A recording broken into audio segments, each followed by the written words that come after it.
all the organisers inviting me. I kind of get ignored sometimes because I live so far away. And so, thank you, Noah.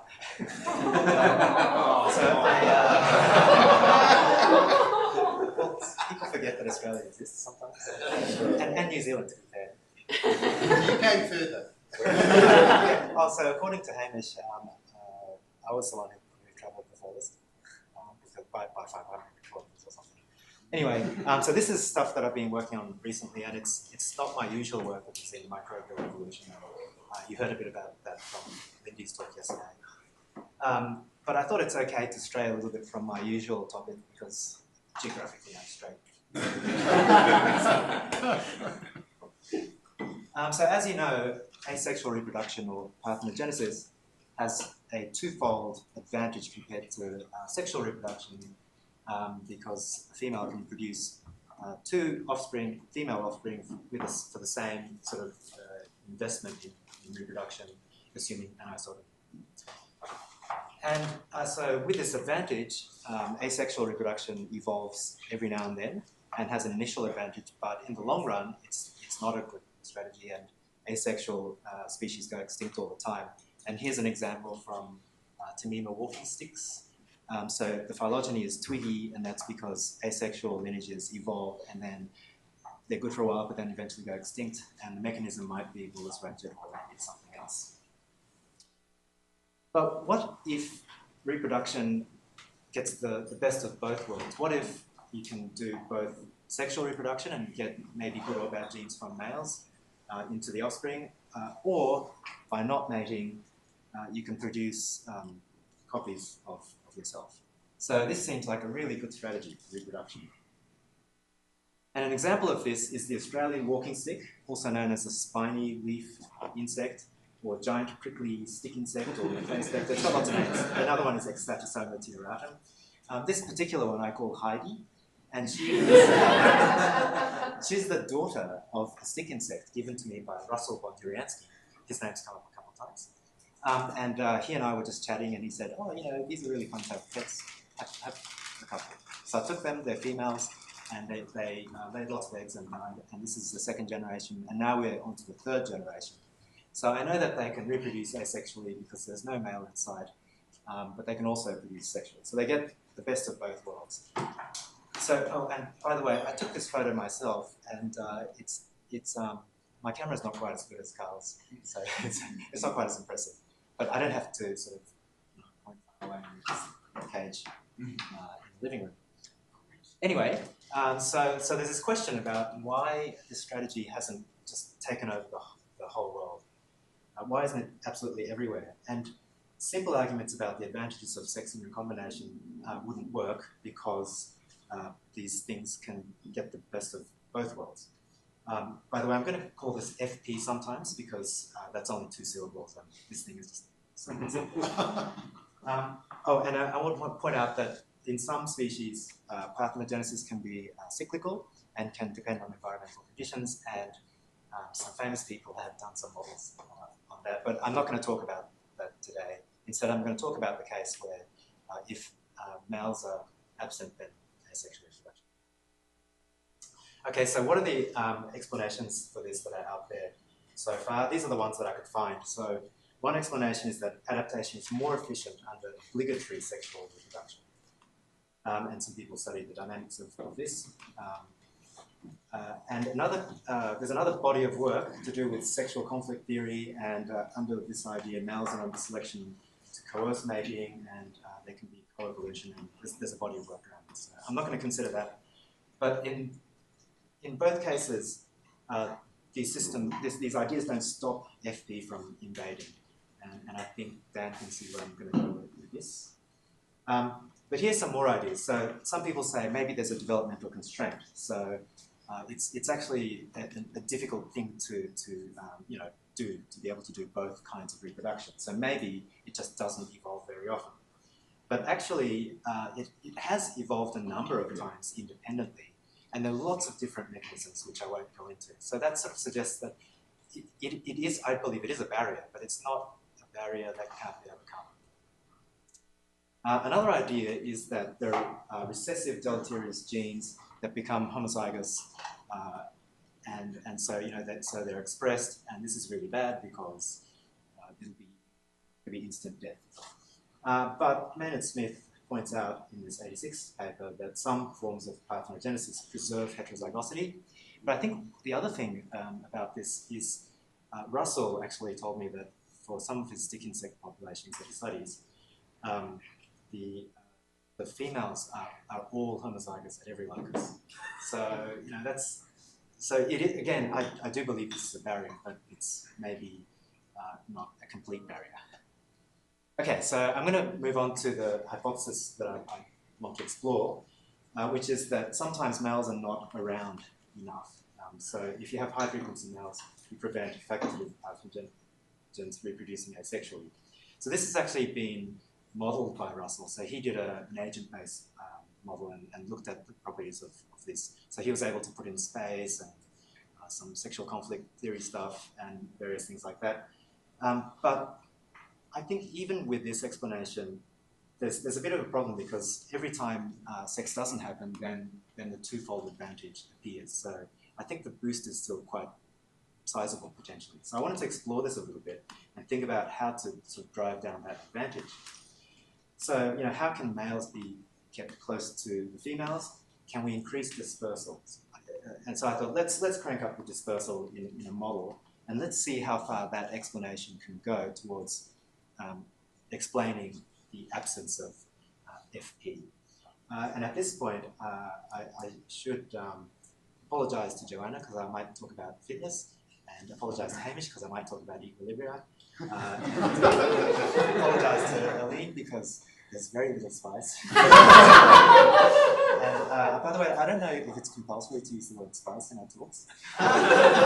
It's some sort of a prank that I don't know anything about. I guess we'll find out. I feel like it's the late. Have we moved back in time? And possibly I'll have to apologise to Caroline for working on a stupid model, but I guess you can be the judge of that. Okay, so I'm going to consider a facultative parthenogenesis trait, FP, and I'm going to assume that the males are the heterogametic sex or hemigametic sex. I'm going to pretend there's a Y chromosome there, whether or not there is one. And so there's going to be an FP allele, which I'm going to call U, and I'm going to assume it's recessive and X-linked. And so these are the genotypes. So these are the obligatory sexual females. These are also obligatory sexual. These females are the ones that can do both kinds of reproduction.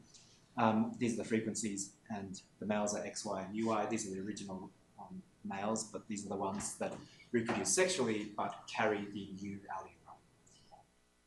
Okay, so to model dispersal, what I'm going to do is just say there are K sites that can be occupied by these individuals, and the population size is N. It's a fraction of the population that's male. That's Y plus V, those two male frequency variables. And then a male can make some attempts to find and mate with a female. So we can write down the probability of mating here, and we can approximate this and boil the dispersal down to a single parameter, which I'll call D. And it's the same sort of thing if it's the females that disperse or if they both disperse. Okay, so using this, we can write down the probability that a female encounters a male. And there are two types of males, so we can write down those two probabilities.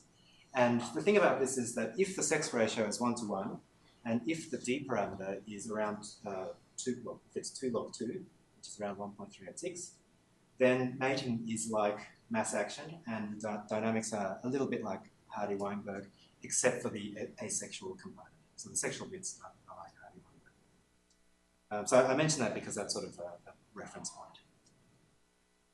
Okay, so I'll do the usual thing in PQ genetics and consider all the different mating types, write down their frequencies and the consequences for the offspring, and then we can turn this into a set of recursions and write down the mean fitness. And so this extra bit here is the bit due to asexual reproduction, and here there are twice as many offspring from that mode. Oh, and in this model there's only one parameter. So in the deterministic version there's just that D parameter. Very little spice. Okay, so we start with the equilibrium, which is obligatory sexual reproduction, so 50-50, male and female, and this is unstable, and what we might end up with is if the dispersal parameter is lower than 2, then the female facultative parthenogens, FP, go to fixation. If D is bigger than that, then there's another equilibrium that's stable, and there we have both males and females. The males are all carriers of the U allele, and we can write down what the frequency of males is, so V star, and so I'll just show you what the dynamics look like.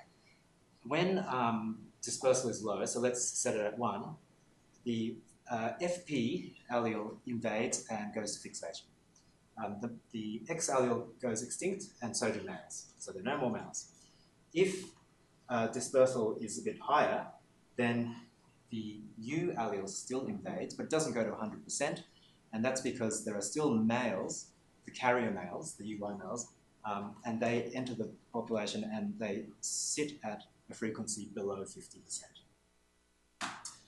Okay, so they're the two sort of things that can happen in this model. So this is what happens when we vary D, and we go to that point where we get both males and females. So this is equilibrium 2, where UU is fixed. This is equilibrium 3, where they're both males and females. And I can compare the theoretical with the numerical and a Wright-Fisher version of the model. Okay, the thing about this is that when the dispersal parameter is high, the invasion process is very slow. So this is the time taken to get to a frequency of 0.001 for these UU females. But of course, one reason for this is because I set this up so that it's a recessive allele. So if it's dominant, then of course it takes less time. And so I just decided to play with that and put that in there. But that's a bit of a barrier to FP entry, potentially. So if we look at a stick insect, so this is another species. This is the peppermint stick insect, Megacrania batesii. This is another FP type species, and Russell and his group did all sorts of field work on these and experiments. But there's one part of a recent paper that he published where he's got frequencies of FP females in various local populations around northern Queensland. So I grabbed those frequencies and plotted them here. And what you can see is that there's a bunch at 100%.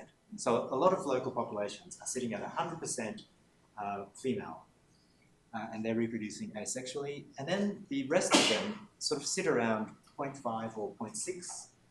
And so the sex ratio is there's a female bias. There's one funny one here, and it's not clear whether the males are about to go extinct or whether this is heading this way. I'm not sure what's going on. But anyway, with this, what we can do is turn the equilibrium around and estimate the dispersal parameter using this information. So this is not exactly big data because it's only a handful of points, but I just thought it might be fun to do. But with this estimator, there's obviously a problem near 1/2 and near 1 for this V variable. That's the male frequency. So I chopped those off and just looked at the ones inside, and this is what I get. And obviously this has a lot of caveats, but we see that the D is sort of around 4, but it could be something bigger or smaller. It's got a lot of caveats because I'm assuming equilibrium, and this model might not be appropriate at all. But on the other hand, I think I could argue that it's extremely convincing because of the uncanny resemblance.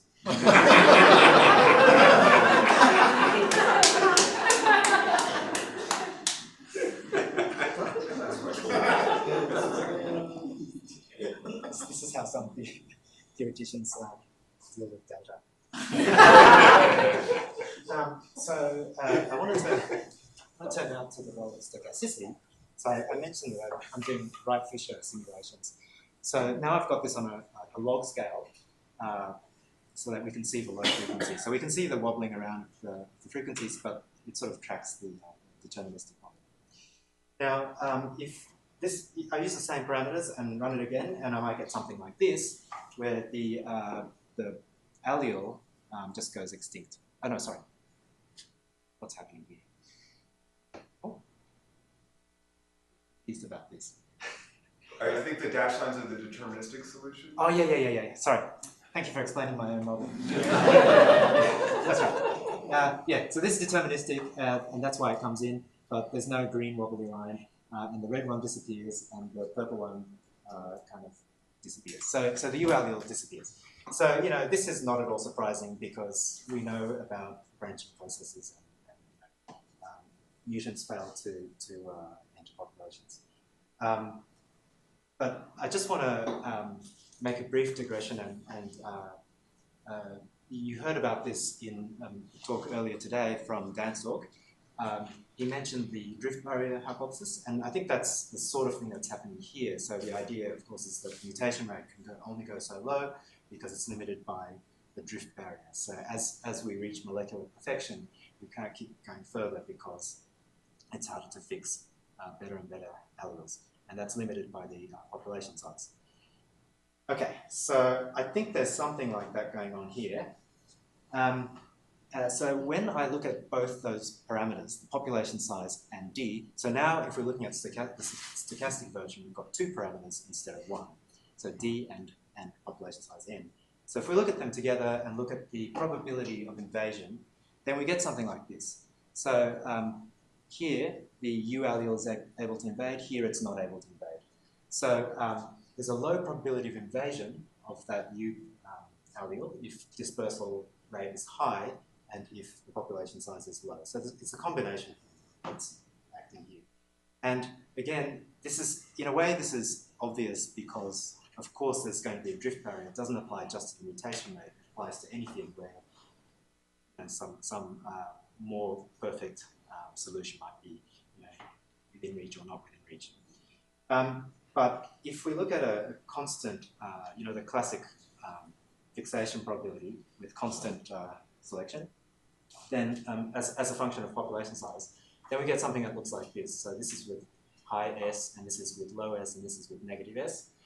And so this sort of, if you look at this and think about it, you can see the drift barrier hypothesis. But this goes in the opposite direction to what I saw in my simulations. And I think what's going on here is that there are strong frequency-dependent effects, which are amplified by large population sizes. So if the male fraction kind of stochastically fluctuates, then in big populations that becomes important, and then the allele is able to invade. Okay, so what I think is going on here is that there's a combination of dispersal and drift, right? These are factors that work together to hinder the evolution of FP. So we know that dispersal by itself doesn't work. It doesn't prevent invasion because in the deterministic model, invasion always occurs. And the drift barrier by itself doesn't seem to be strong enough to prevent invasion. At least under this model, it needs strong dispersal as well. And the flip side of this is that FP is expected to evolve when the dispersal rate is low and or when the population size is large. And so I think maybe this is testable in principle, and I think I chatted with Russell about this.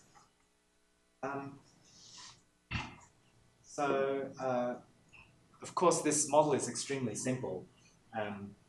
My motivation for chasing this up is that I guess my gut instinct was that maybe there's a much simpler explanation than all this stuff that sexual conflict theory or whatever else.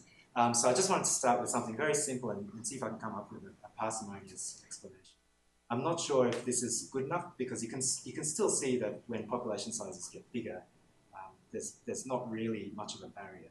So ultimately, it might be something like, there's a combination of factors that explain it. So those sort of constraints that I mentioned earlier, I think are probably important as well. This could be some sort of a null model that can be built up. It's only got one parameter, and so there could be all sorts of other things happening, like spatial structure. I didn't talk about demographic change or anything. So selection could be important.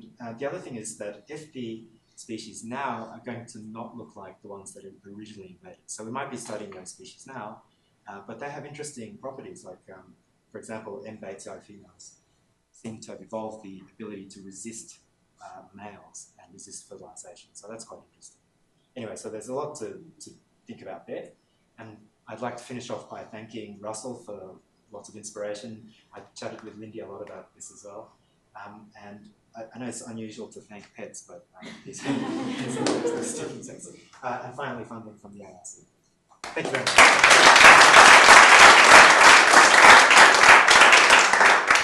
So, what was the intuition that led you to start thinking about spatial structure? I wouldn't have leapt to that as somewhere to look. Something clicked that made you think of that. What was it? Yeah, well, it's actually the idea that you know, if the females can reproduce if they don't see males.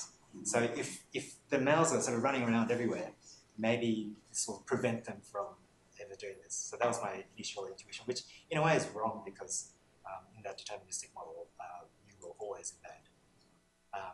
But I thought it was something to do with that. But I think it plays a role because having that high dispersal does seem to suppress. Yeah, I just. But the other thing is, I'm not looking at space explicitly. Russell's simulation does, but I don't. And I think maybe it's important because I think I've kind of done a very coarse version of it. I think there's a question for you. For partly when you get facultative parthenogenesis, that it's under different environmental conditions, and if I recall correctly, it's often when basically resources are going down. Have you considered any of that? No, I think condition-dependent parthenogenesis is quite important, and I think that happens a lot. But I've deliberately set that aside because I think that's sort of another problem. And whereas here, I'm dealing with a situation where the males are not present, and so the females just lay eggs in a viable with the males. Thought that might be an interesting.